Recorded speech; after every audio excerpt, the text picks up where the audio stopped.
is seeing a bunch of disco gays on top of a bus waving to the public as if they're celebrities. Sorry, love, you're not a celebrity, you're just gay. That's all. He's a big, fat, ugly bloke who occasionally dresses like a hoe and dances like a hoe round a pole, and that's his feminine side. I stand under people's armpits, and I don't have a problem with that. I think a part of a civilized society. Well, you're an unusual person. Even when the Queen and the monarchy were German, right? Even back then, there was multiculturalism in this country. It's also not necessary to pretend away the fact that although we have immigration, there has also always been a sense of identity in this country, which should not be ignored, and it should not be pretended away. And a lot of people now say, well, Britain has always been a country of immigrants, therefore we have no identity that's... Douglas Murray doesn't mince words when he's talking to charged-up woke activists. And it's always so hilarious to watch them get so riled up and put back down with simple facts. Which is why today we prepared a juicy compilation of 30 continuous minutes of Douglas Murray wrecking crazy woke activists. Let's get straight into it. I just can't help feeling it's so ill-timed to be doing this right now.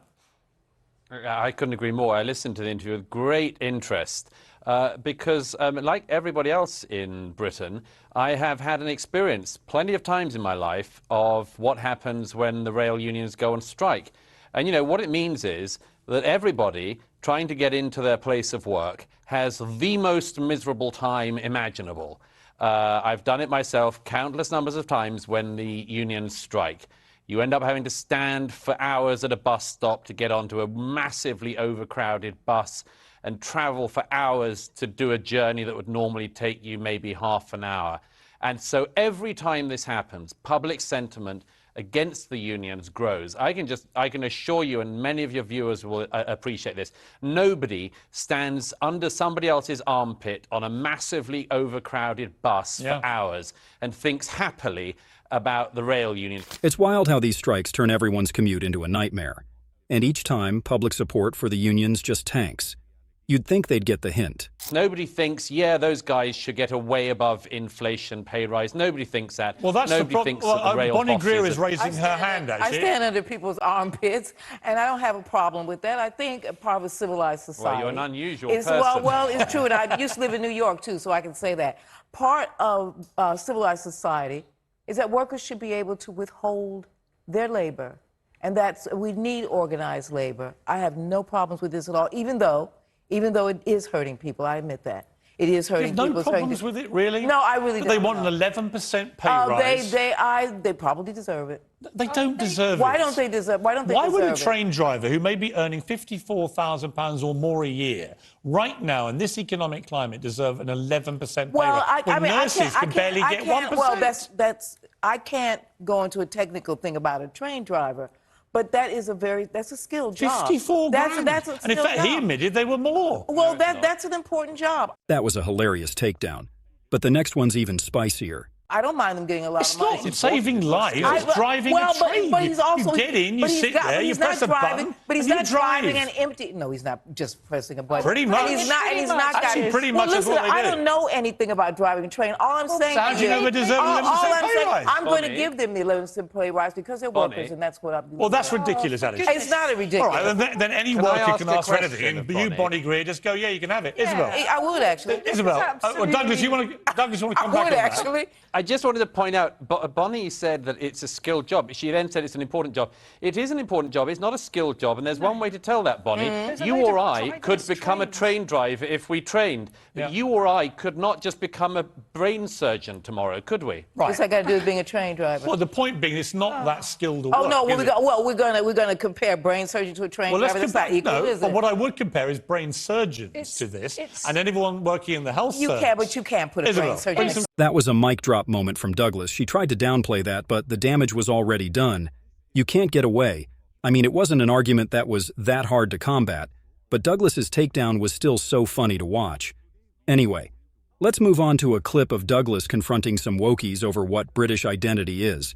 This debate is very important because this is how leftists rationalize illegal immigration. Take a look at how Douglas takes care of these peeps. It would be very hard to create it if you were trying to do so from scratch. Fortunately, we're not doing it from scratch. I think you can create a shared British identity through our shared values, through our shared culture, through our history, our past. and that if you teach that and you transmit it well, it's something which anyone can feel a part of. What aspect of that history do you emphasise?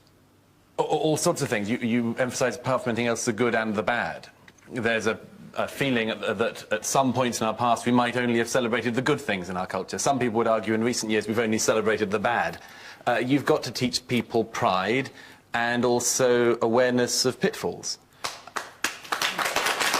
What's the pride then? You know, in invention, industry, culture? In all sorts of things. People feel pride in different. Some people feel pride in our sporting achievements. Some people feel pride in our cultural achievements. I think most people feel a bit of all of these things. Douglas nails it.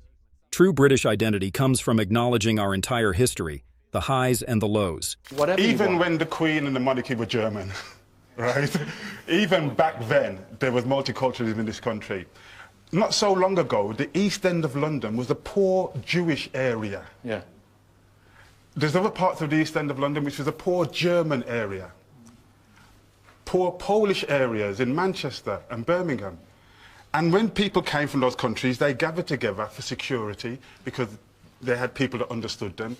Once they lifted themselves out of poverty, they moved out. And that's what needs to be addressed in these communities, in these very poor communities. Douglas Murray, this is, isn't he right? This is actually about class, isn't it? This is about socio-economics. Douglas absolutely sliced through that argument. No room for recovery left. To a great extent, yes. People who come into a country tend to be on the lower socioeconomic class when they begin, and gradually over decades and then indeed centuries they come up. So yes, to an extent that's the case, and yes, to an extent it's true that there has always been immigration in this country. In the last 60 years it has been far, far larger than at any previous point in our history, and so some of these debates are now a lot more febrile than perhaps they were then. It can't be more than any time in history. I'm afraid there was. I mean, the amount of Huguenots who came to this country over the course of a century was the same number of people that were immigrating into Britain in a few months under New Labour. So it was a different, it was, yes, but it was just a different pace, and it's not necessary to pretend that away. It's also not necessary to pretend away the fact that although we have immigration, there has also always been a sense of identity in this country, which should not be ignored, and it should not be pretended away. And a lot of people now say, well, Britain has always been a country of immigrants, therefore we have no identity that's British, or no identity. Douglas is spot on. Immigration has been a constant in Britain, but the scale has definitely changed. The UK saw an influx of over 600,000 immigrants in just 1 year around 2015, which is roughly the same number that came in during an entire century before. And this is the type of stuff that forces us to have these types of discussions about British identity. Mass immigration is not cool. Yeah, people feel it, and a lot of damage is done when you tell people not only do you not have an identity, you don't have the right to an identity. Let's go to the... go on, very quickly. I was born in this country, educated in this country, and my identity is precisely not having that identity. I think the sense of Britishness is not having that identity. That might be fine for you, but a lot of other people it might not be. A lot of other people want to feel an identity, want to feel a sense of pride in an identity. They might not want to, like you, celebrate not having an identity, but celebrate having one. I think that is what Britishness is. What is wrong with encouraging that pride of being British? And that was also help us to challenge extremism and all those people who are indulging in anti-national activities. It's very dangerous. We need to work together what's to dangerous? combat that. It's very un-British to think like that. That's my view. It's very un-British to have an idea of being British. Exactly. And when you're abroad, that's an interesting paradox, recognising what that gentleman said, when you're abroad, you do have that feeling of Britishness because you somehow know what it is. But it's very nuanced, very complicated. But the idea of British people wandering around saying, I'm proud of being British, isn't very British. Douglas just took a sledgehammer and slammed his whole argument.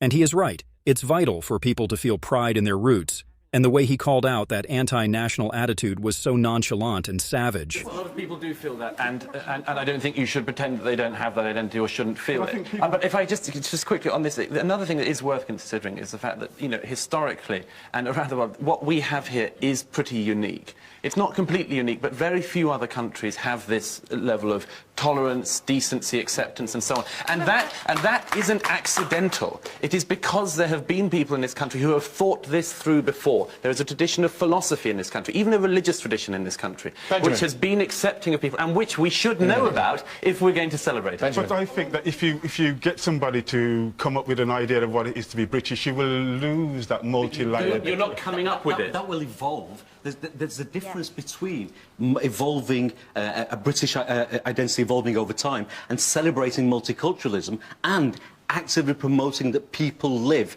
separately. There's a massive difference between... Douglas just dropped some serious truth bombs here. There's an entitled undertone to this argument of the opposition, but I'm glad that Douglas made sure to wake them up to it. If the UK was so bad, 300 languages wouldn't have been spoken inside of it. There's a reason so many people want to come here. So yeah, embracing that multicultural identity is crucial, while still celebrating what makes British culture special. But for now, we'll care to move to a funny report about wokies striking the education system again, and Douglas slamming them all for it. Take a look at this. Woke education in the American school system is getting out of control, with more weight being placed on teaching social justice than on subject-specific knowledge. But I get the sense the UK is pushing back. Well, there are cases, yes. I wrote about it in the New York Post this week because there have been all these cases of woke American schools. They just try to out-woke each other. And it's actually sort of grimly funny to watch. But the American school in London was recently downgraded by the Schools Inspectorate in the UK for, yes, as you say, focusing more on social justice than on what you and I might have thought of as those basics of education, like, learning to read and write, for instance, or being able to add and subtract. It turned out these were viewed by the American school in London as rather tertiary requirements of a school education. It's a bit of a train wreck, and honestly, it makes you wonder how far this trend will go before someone hits the brakes. And among other things, pupils and teachers said that the stampede of social justice teaching in the school was such that people were afraid to even voice contrary opinions. So it's quite an interesting tale, because here actually is an authority body, the Schools Inspectorate, actually telling off a school for going too woke. Now, in America, it's been down to parents, and I know that in Australia, to a great extent, it's the same story. It's down to parents to have to object. But imagine a world in which it wasn't just down to parents, but figures in authority actually remembered what schools are actually for. What a great thing that would be. Imagine if education was actually about fostering critical thinking and creativity, instead of just checking boxes on a social agenda like what it has become nowadays. Maybe we need to work towards that one. But for now, we'll care to move to another interesting clip of Douglas talking about the LGBT community. Take a look at this. And let's add one other to the list, which is a totally fictitious group that call themselves non-binary. Non-binary means look at me. Look at me. I want attention. I'm coming out as non-binary, and they always say, "Oh, I've got a big announcement. I've really been. I mean, like, guys, like I've been like waiting for ages to say this, and I'm trying to build up the courage, but I'm non-binary." You go, well, that's about the biggest boring announcement anyone can make. There is no satisfactory definition of non-binary that I've come across apart from look at me. And the idea that I mean, obviously, he, her, they, them, Sam Smith, Blair, he constantly announces that he's non-binary. And as Andrew Doyle said, as far as we can see, Sam Smith's idea of being non-binary is that he's a big, fat, ugly bloke who occasionally dresses like a hoe and dances like a hoe round a pole, and that's his feminine side. Absolutely. Here's to everyone labeling white men as fatphobic and homophobic just for saying this is unattractive and unhealthy. What a wild world. Well, that's a lovely thing for all the women in the world, isn't it? Isn't that just charming? Whenever you pole dance, that's you representing all the women in the world. Great work. I mean, this is the thing, is this is old style. You know, they all think they're breaking boundaries, and they're not. They are reinforcing some of the most intolerably basic boundaries we ever had to contend with. You know, your daughter likes blue, get her on hormone therapy. You know, your son likes reading, girl. Some people's absurdity truly has no limits. But with the wokies, it's on a whole different level. Now get ready for another savage rant from Douglas about the alphabet mafia. The whole of what Dave Chappelle calls the alphabet people car has become a clown car because none of it fits together. The first two letters don't fit together very well. The lesbians and the gays don't have very much in common. Everyone's suspicious of bisexuals. A lot of people just don't believe they exist particularly, or at least think that it's, bi now, gay later, as they used to say. Then the trans people come along. They have nothing in common with any of the other people in the grouping, because that's about the mysterious gender unicorn nonsense, where you can suddenly be whatever sex you want to be, depending on how you feel that morning when you get out of bed, which has nothing to do with being gay or being lesbian, which is certainly not a choice, because who wants a choice of, certainly for most of history, making their life a bit harder? Kids exploring different gender expressions has caused no harm. The real issue is when adults lose their minds and come up with things like the gender unicorn. There's no such thing as a trans kid. 83% revert to their original gender as they grow up. So the T people come along and help turn it into a total clown car, and then you get the disaster of the thing extending and extending until you get the asexuals thrown in. As I always like to say, there's no bigger difference in nature than that between asexuals and gay men. You get into this two-spirit people. What's that? It's something to do with Native Americans. Okay, what have Native Americans got to do with lesbians in Brighton and London? Nothing at all. In other words, this has just become a great big messy soup of people, mainly in recent years, of people saying, I want a bit of that. I've objected actually to it most of my life, to the whole pride thing. Mainly on taste grounds, it has to be said. I don't mind. I very much enjoy having a party. I don't begrudge anyone having a party. The number of wokies losing it over this is growing by the second. Now get ready for the best part of this entire speech. I do begrudge people mistaking their sexuality for some massively important signifier, which demands that other people then not just respect them, but pay them some special dues. And actually, in actual fact, you could see this. So I've stumbled across Pride a couple of times in my time. I've never gone, but I've stumbled across it a few times. And one of the things is, on a simple matter of aesthetics and taste that I deeply dislike, is seeing a bunch of disco gays on top of a bus waving to the public as if they're celebrities. Sorry, love, you're not a celebrity, you're just gay. That's all. And you shouldn't treat the general public as your audience, waiting for them to celebrate the magnificent, wonderful you. So I think there's just this nasty narcissism at the heart of this. And I've got no time for it. That was just something else, but he's right. You can't deny that. Wokies try to force this gay stuff onto everybody because they're trying to change societal norms and how we look at them. Maybe they should try to change their approach. But we'll see. I wrote a piece in The Spectator in the UK in support of gay marriage before it was popular to be in support of gay marriage, and explained what I regard as being the conservative case for it, which was an article which David Cameron used as a basis for his first main speech on the issue. I defend it as a right, but I also am worried by, and have been worried for a long time, by the extraordinary intolerance of elements of the so-called gay community, which I say so-called because there is no such thing. Yeah. I mean, So this is one of the interesting aspects of this.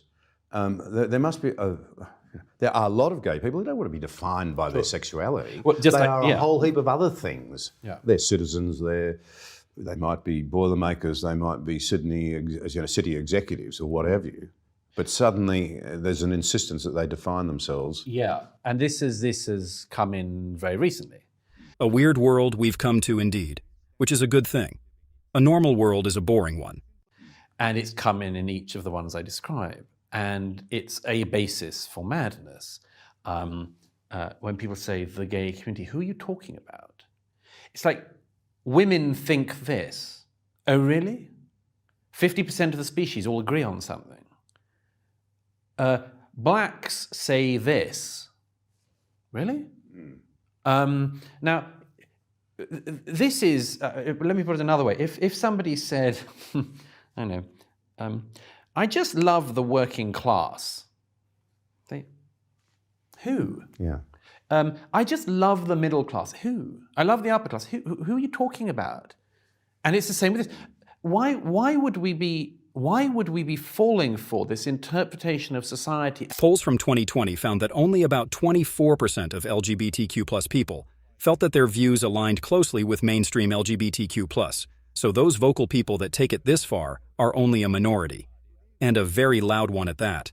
As depending solely or primarily on interest groups based on gender/sex, sexual orientation, race, and a bit more.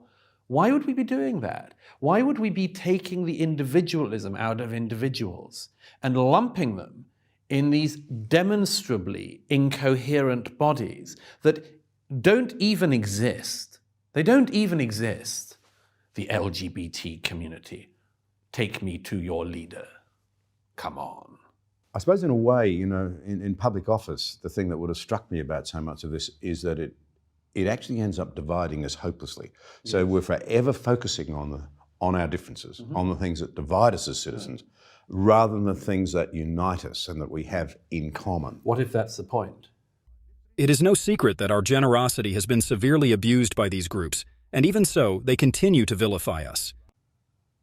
Well, what if that's the point?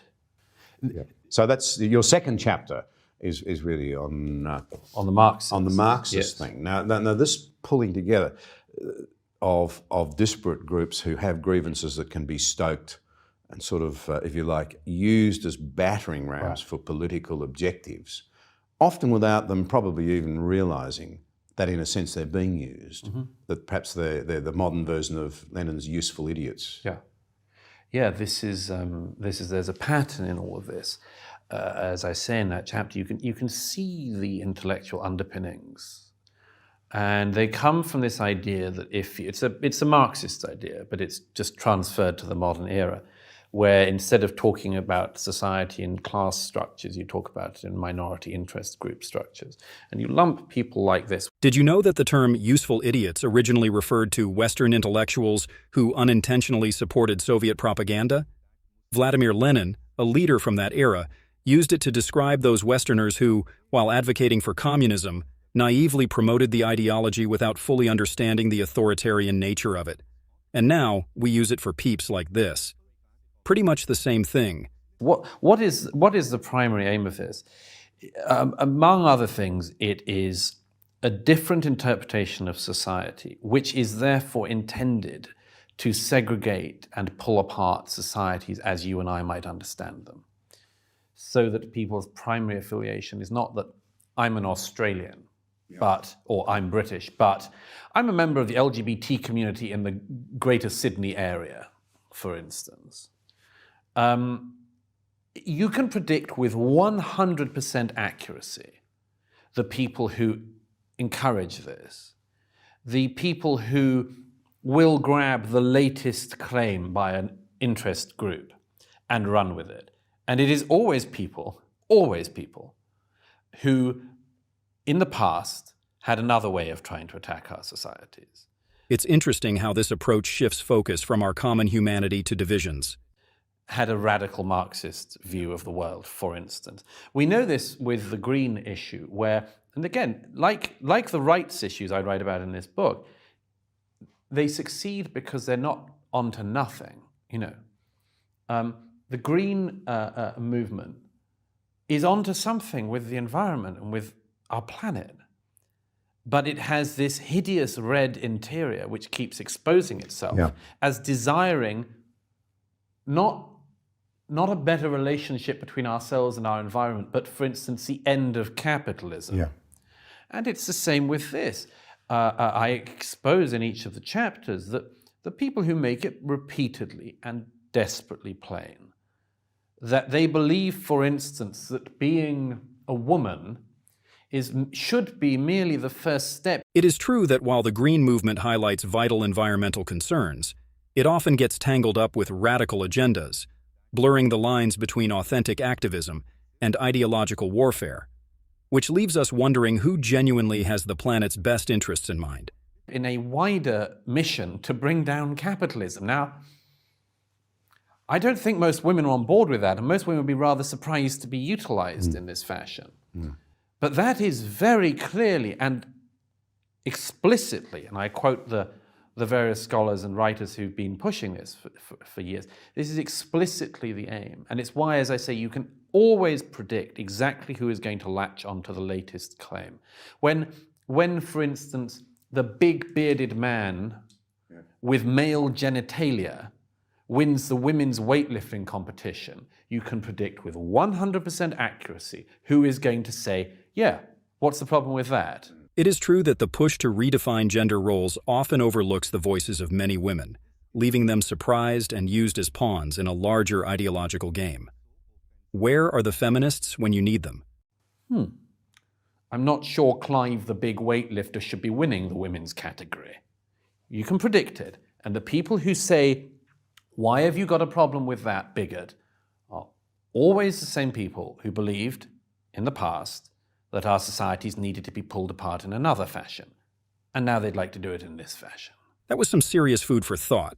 But now it's time to watch Douglas get challenged on his ideas. And this time, it's not going to be by a crazy-haired wokey that can't contain its indignation. This time, it's going to be by a calm, collected, and high IQ individual that's just simply interested in seeing how the ideas of Douglas are going to stand when somebody smart tries to poke holes in them. Take a look at this as it gets seriously interesting.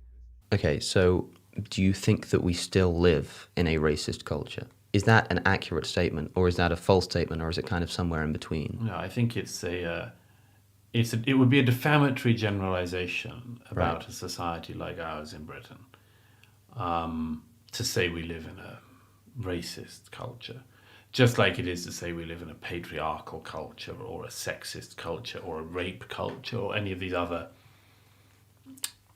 claims that get thrown around. That isn't to say that there isn't racism, that there can't be sexism, that there can't be homophobia. Of course there can be.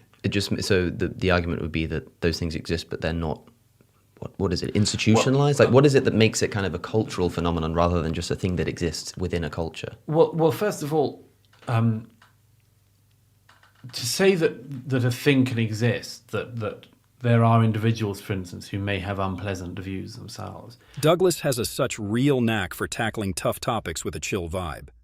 And to then extrapolate that out and use it not just as something that the whole culture is meant to suffer from, but as the defining issue of the culture. You know, we don't live in a society which, for instance, provides welfare to people who are not able to look after. No, we live in a racist society. Right. But so I understand that. The point I would make is that although some people do believe that something like racism is what defines society, that's not necessary to say that we live in a racist society in the sense that you can say that that we have a red apple, but it's not the redness that defines the apple. It just happens to be red, right? And in the same way, it may not be racism that defines all of our social institutions, but you could still perhaps, or at least the argument can still be made that the society, one of its attributes is racism. You could make that. I think that there's... And you don't think I it's don't true? think that, no. You don't? Okay, so if it were true, this is something I was interested in reading your book about, like the criticisms of concepts like intersectionality. And here's a funny map displaying how widespread racism is across the globe. They asked peeps if they would be okay with a neighbor that's a different race, and the redder they are, the more racist they are. And would you look at that? Western countries are the least racist countries in the world, while those countries that wokies accuse us of being racist and xenophobic against are the most racist countries in the world. Reality and the left never get along well. I'm telling you. And the criticisms of positive discrimination and things. Would you still be as critical and as suspect of these approaches towards society if we did live in a racist society? Well, if we did live in a racist society, then many of the claims that people make would be legitimate, and you'd have to act on them. You'd have to act on them, I'd submit, in a general way as well as on a case-by-case basis. Right. But it is extremely hard, I would submit this day, for any fair-minded person to look at a society like Britain and claim that racism is endemic, or sexism and misogyny are endemic. And when somebody interprets an entire society in that way, I think that you then got to start separating out, are you talking about a critic who wants to improve you, or are you talking about somebody looking at you as an enemy? Right. This is such a hostile interpretation of a society. I don't think it can legitimately be being made by people who simply want to make minor improvements in it. Yeah. Sharp and insightful. Just like we've come to expect from exceptional peeps like Douglas. allow me to kind of represent it in the way that I would present it were I making it. Sure. Not that I probably would, but also the way that I feel like is perhaps the argument, and people who are putting it the way you're putting it are not fully understanding the point, which is like, it's not that somebody in my ancestry suffered, and because they suffered at the hands of somebody else, if you're a descendant of that somebody else, you deserve the retribution. It's like, well, not only have I suffered as a result of that historical injustice, but you've benefited from it. So it's not by virtue of you being part of the ancestry that caused the harm in the past. It's by virtue of you now benefiting from that, right? That's the argument I hear. How would you respond to that version? But well, there are so many things. One problem in this whole thing is, like, who's going to do the accounting on this? Like, seriously, who are the accountants of this? I mean, people are trying. Oh, yeah, the people who are trying are the people who also want to be the beneficiaries. Douglas's response is on point. I love it when common sense makes it to the surface again amongst a sea of craziness. Cheers. Not entirely coincidental, this.